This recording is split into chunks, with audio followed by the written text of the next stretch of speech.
l'alternante de Titouan Galopin. Donc je suis en 4e année d'école d'ingé, grosso merdo informatique. Agriculteur. Donc du coup, déjà je vais vous expliquer pourquoi je suis venue ici, particulièrement. Parce que, pourquoi Limoges et pas une autre ville? Et parce que je viens d'ici. Et ça me paraissait normal de venir ici. Parce que ma maman habite là. Toute ma famille habite là en fait. Et je suis la parisienne de la famille parce que je suis la seule qui ne suis pas née dans le Limousin. Et on en veut parce qu'on m'offre pas de trucs du krill. Je suis très très vexée. Je voulais faire un tout petit point parce qu'il y a une question qu'on me pose souvent et que je trouve que c'est très important d'en parler. On me demande souvent, oui, mais comment ça se fait que tu fais de l'informatique? Comment t'es arrivé là? Par ma maman, qui est product manager à l'international pour Legrand. Et en fait, elle a toujours fait de l'informatique. Elle voulait pas, mais elle l'en a fait. Et c'est elle qui m'a un peu sensibilisée au truc et qui n'a pas sensibilisé mon frère parce que ça ne lui irait pas. Et du coup, j'aurais pas une personne de mon entourage qui faisait de l'informatique, j'aurais pas été au courant, j'aurais pas su à quoi ça correspondait et je n'y serais jamais tournée. Donc c'est important d'enseigner aux jeunes gens, notamment aux jeunes filles, que le développement c'est cool. Ok, je vais commencer, et je vous ai spoilé, par une question. Qui utilise Symfony? Qui a une application qui est toujours en Symfony 2?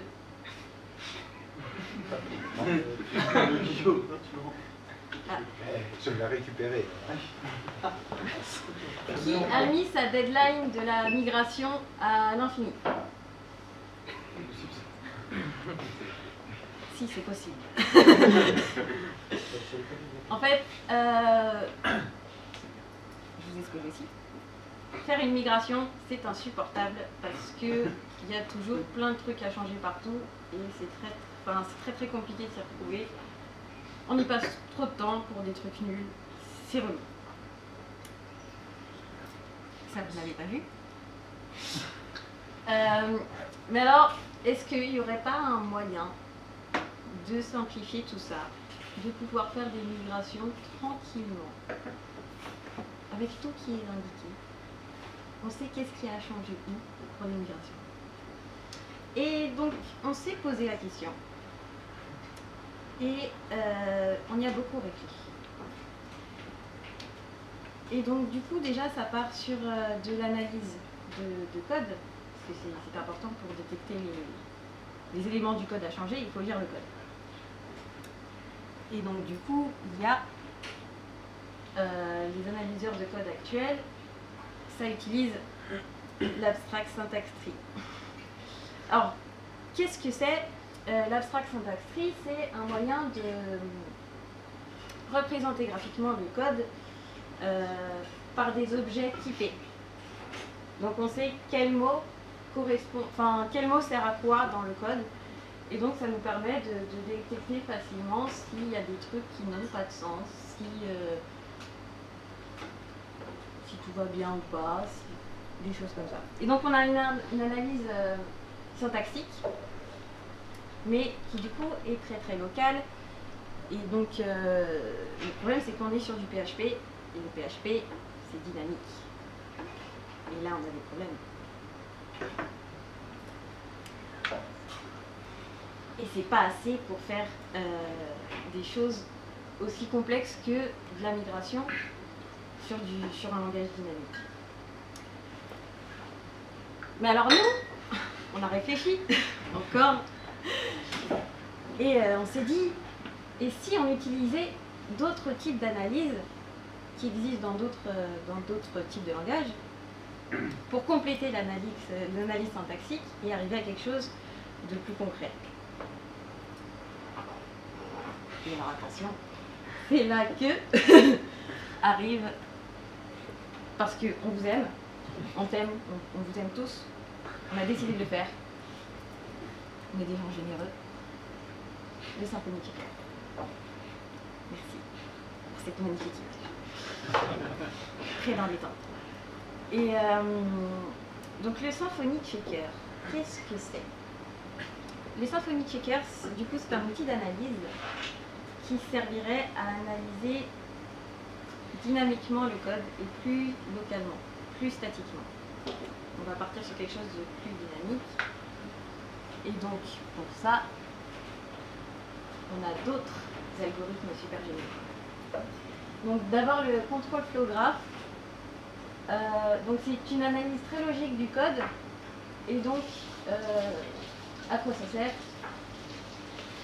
Donc ça sert à savoir qu'est-ce qui est retourné, à quel moment, sous quelles conditions. Donc on a une idée plus précise de ce qui se passe sur les retours, dans tout le code. Donc quel type d'objet, quelle valeur ça peut avoir, etc. sur les retours. Ou s'il y a un retour qui va complètement nulle part, s'il y a un if qui part sur quelque chose qui n'a rien à voir. Et avec ça, on a le static single assignment. Donc c'est le fait de attribuer une valeur à une variable une seule et unique fois. Donc ça paraît beaucoup moins lisible pour nous, êtres humains, mais pour la machine, c'est grave cool. Parce que du coup, chaque variable n'a qu'une seule valeur et elle l'aura du début jusqu'à la fin. Elle n'en aura pas plusieurs et ce sera attribué qu'une seule fois. Et donc là encore, ça nous aide beaucoup sur quel objet, quelle variable correspond à quel type d'objet. Et donc tout ça permet d'avoir une analyse beaucoup plus précise. Si on combine les trois types d'analyse, on a des trucs de c'est génial.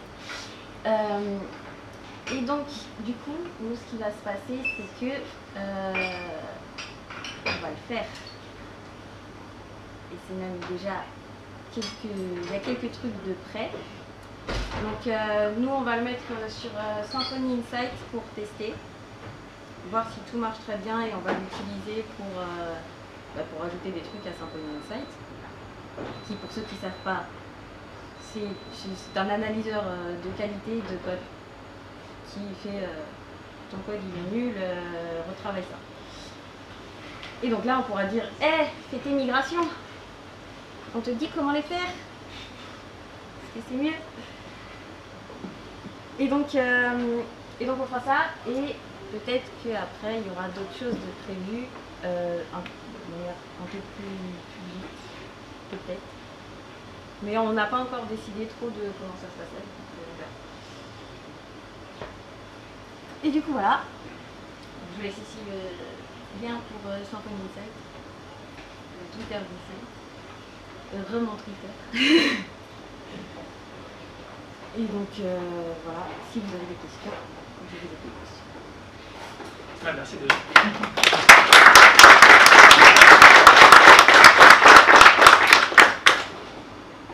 Ça se présentera sous quelle forme quand ça expliquera la mauvaise pratique d'avant, et comment il faut le mettre à jour, ça sera sous quel format? Ça sera directement dans la console en mode deprecated ou autre de toute façon sur Insight on a une interface utilisateur, donc on a déjà des choses très bien faites en disant ce bout de code ça va pas, pourquoi ça va pas, etc. Donc ça va réutiliser les mêmes concepts. Ça à partir de quelle version de Symfony du coup ça arrive, n'importe, même du 1. Parce qu'il y a encore plein de projets. On est en train de... Je touche pas à ça tout en général. Il y a juste PHP 7.3 et 4 où il y a des trucs qui me posent un peu de problème, mais ça va arriver très vite. Mais sinon, tout est supporté. C'est comme Blackfire, il y a moyen de faire une petite période de test? Oui, 1 mois gratuit. C'est bien ça. Sur un projet. En fait, pour le système de paiement, c'est du par projet par mois. et soit en individuel, soit en team. Donc tu peux l'utiliser autant pour tes projets perso que pour tes projets du boulot. Pour négocier le petit point en On essaie déjà de préparer le terrain pour qu'ils nous prennent une licence déjà. C'est chez nous. Du coup, la date de release, là, ça serait comment Alors on aimerait déjà mettre ça sur Insight, donc la partie des migrations, parce que c'est tout un truc en fait. Les migrations c'est un tout petit bout. Je chauffe bien le truc. Donc c'est comme ça un tout petit bout, on pensait le mettre vers juin. On n'a pas de date précise du tout.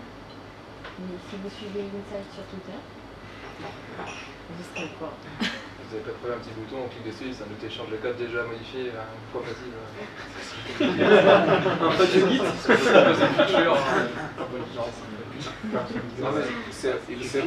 c'est vrai que sur certains scripts JavaScript et Angular, ils proposent des autofixes en fait. Ouais. C'est Mais cool. on n'a pas les mêmes nombres de personnes. Un peu cher. C'est déjà qu'il est là, il est un peu débordé. Du coup, par exemple, le Symfony Security Monitoring, Oui. il utilise les mêmes algos que pour l'instant Insight. Ou Euh, c'est juste les dépendances lui, qui vérifie. C'est juste les dépendances, ouais. C'est pas le code. En fait, il récupère juste des infos, il dit attention. Et le Symfony Checker qui lui, c'est pas le Security Monitoring, c'est juste les dépendances, c'est pas le code. Non, c'est tout. C'est tout le code. Le checker, oui, c'est tout le code. D'accord. Tout. Ok, donc ça va plus loin. D'accord. Et entre le checker et le Insight, du coup, Mais on va dire que le checker, c'est une version live. version améliorée. Ah, Parce que du coup, c'est pas du tout plus light, ça passe par beaucoup plus de choses. Et ce qui fait qu'il y a des trucs qu'on peut détecter qui sont juste améliorés. Et du coup, si ça fait tout le code, du coup, c'est-à-dire que même toutes les dépendances, même les bundles qu'on a installés, qui sont pas bons, ça veut dire qu'il faut les changer ou... Non, ça fait open source. Ah, tu me poses une colle. Parce que des fois, il y a des dépendances à faire évoluer en même temps sur composer. Je pense. J'en sais rien. bonne question. C'est bon, tu peux y aller. Du coup, je reviens sur votre première question par rapport à la migration. L'idée, ce serait d'avoir un outil à terme qui, par exemple, va pouvoir analyser un projet sur Symfony 2.7 et nous dire exactement tout ce qu'il y a à modifier pour passer sur Symfony 5. Ouais. Enfin, le mieux, c'est de ne pas faire tout d'un coup, tu vois, genre... Mais ça, c'est pas... Des recommandations, est-ce que pour passer à l'intermédiaire, puis à la suivante, directement la recommandation Il me semble que c'est un terme... Ça dépend comment ce sera présenté. Parce que moi, j'ai bossé sur le checker, mais pas cette partie-là. D'accord. Ça, c'est utile. Voilà.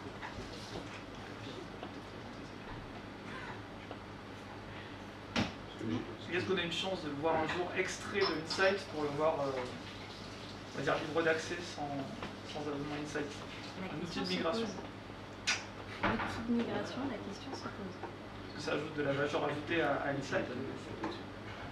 C'est toujours délicat après, dans ce cas-là, si on sort tout d'Insight, on Parce fait que l'idée, c'est vraiment, on le met sur Insight, c'est vraiment pour le tester sur des vrais projets. Parce qu'on s'amuse à le tester, mais sur des faux projets, quoi. Donc là, le fait de le mettre sur Insight, on a une quantité de projets phénoménale. Et donc, ce sera très très efficace pour débugger le checker. La question qui tue, la migration la plus complexe à mener, c'est quoi? quelle version majeure ou mineure a l'air le plus gros step en avant. Si tu pars de 2.0 à 5. Ah oui, tu parles de 2.0, Tu vas genre trop en loin. dessous. Oui, En 2.3. déjà. Ah, je sais pas.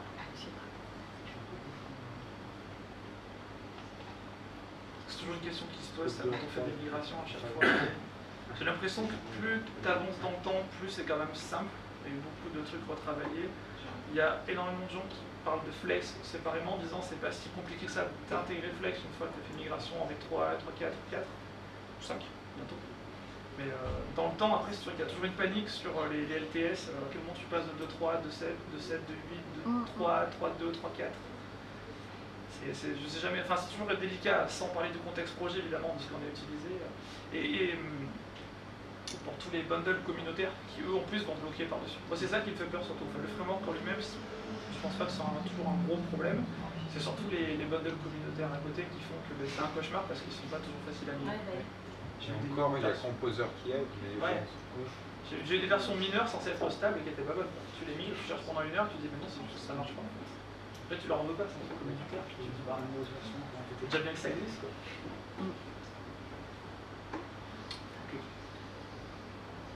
Bon. T'as tous passé de manger? On va aller manger alors. Hein. merci. Allez, ça va. Merci.